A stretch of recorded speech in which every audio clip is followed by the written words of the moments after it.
ముఖ్యమంత్రి గారు మన చర్చల్లో బహిరంగ వస్తున్నారు కనుక బహిరంగమని పెద్ద ఎత్తున విజయవంతం చేయాల్సిందిగా మన మీద బాధ్యత ఉంది.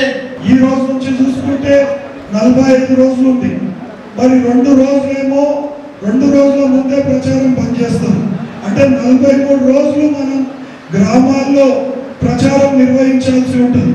మరి ఏ విధంగా పోతే గ్రామాల్లో ఎక్కువ ఓట్లు మనం తెచ్చుకోగలుగుతాం? ఎందుకంటే ఈ రోజు 9 ఏళ్ళు మనం టిఆర్ఎస్ ప్రభుత్వం పాలన అందించింది అన్నప్పుడు ఏమైతుంది ఈ రోజు అంటే కొందరికి తెలియక కొందరు సంక్రాంతి పండుగకు వచ్చినట్టు వచ్చి ఏదేదో చెప్పిపోయేటోళ్ళు వస్తుంటారు.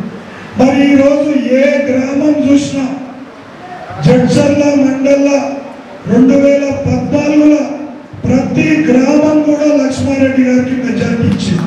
ఈ రోజు మనకు ఎన్నికల రణరంగంలో ఒక భాగం 5 సంవత్సరాలు లక్ష్మారెడ్డి గారి ఆశయం కొరకు మనందరం కూడా రాష్ట్రం కోసానికి పనిచేయడం జరిగింది. మన నాయకుల కోసానికి మనందరం మర్చిపోయి ఏకతాటిగా ఒక ఊళ్ళో 10 మంది కార్యకర్తలు ఉంటే ఉమ్మడిగా అందరం కలిసి ఇంటికి తిరిగినట్టే తోడు పెరుగుతాడు. తప్పగా అందరూ ఒకటే తప్పక లక్ష్మణ్ గారు గెలుస్తాడు.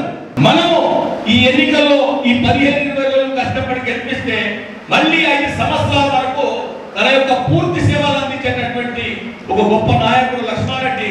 అలాంటి లక్ష్మారెడ్డి గారిని మనమంతా ఎక్కువ సంఖ్యలో గెలిపించి ఎక్కువ సంఖ్యలో అత్యధికమైనటువంటి మెజారిటీ ఇవ్వాలి. ఆడబిడ్డ పెళ్లికైనా ముఖ్యమంత్రి కేసీఆర్ గారు ₹1,00,000 ఇస్తున్నారు. గతంలో ₹1,00,000 ఏం చేసేది రైతులు? ఆ బీదలందరూ కూడా అప్పులకు పోయేది. అప్పు తెచ్చే బిడ్డలు కట్టేది, ₹3,00,000 బిడ్డలు కట్టేది. అప్పు కూడా ఎవరిస్తున్నారు? గతంలో ఏడు తెచ్చి కడతామని అడుగుతారు.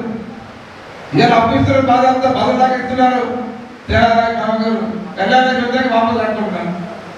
కళ్యాణం ధైర్యం అప్పు కూడా ఇస్తున్నారు. అప్పుడు అబద్ధం అప్పు కూడా ఉంటాను. అంటే ఎన్నో కార్యక్రమం చెప్పడం పోతే 100 కార్యక్రమం చెప్పాలి. మన గవర్నమెంట్ చేసిన కార్యక్రమం అసలు 2-3 గంటలు పడితే మనకు చేసిన కార్యక్రమం చెప్పడం పోతే విద్య కావచ్చు, వైద్యం కావచ్చు, అన్ని రకాల హాస్పిటల్ బాగానే, స్కూళ్ళు బాగానే, ఎంతో మందికి మంచి విద్య అంతా ఉంది, మంచి వైద్యం అంతా ఉంది. మరి దాంతోపాటు ఎంతో మందికి ఉద్యోగాలు వస్తూ ఉన్నాయి. మరి ఉద్యోగాల విషయంలో మనం చూస్తా ఉన్నాం. ఈ మధ్య ఏమన్నా కానిస్టేబుల్ ఉద్యోగాలు, ఎస్ఐ పోస్టులకు వస్తే మన కాలేజీలో దాదాపు 60 మందికి ఉద్యోగాలు ఒక చెప్తారు.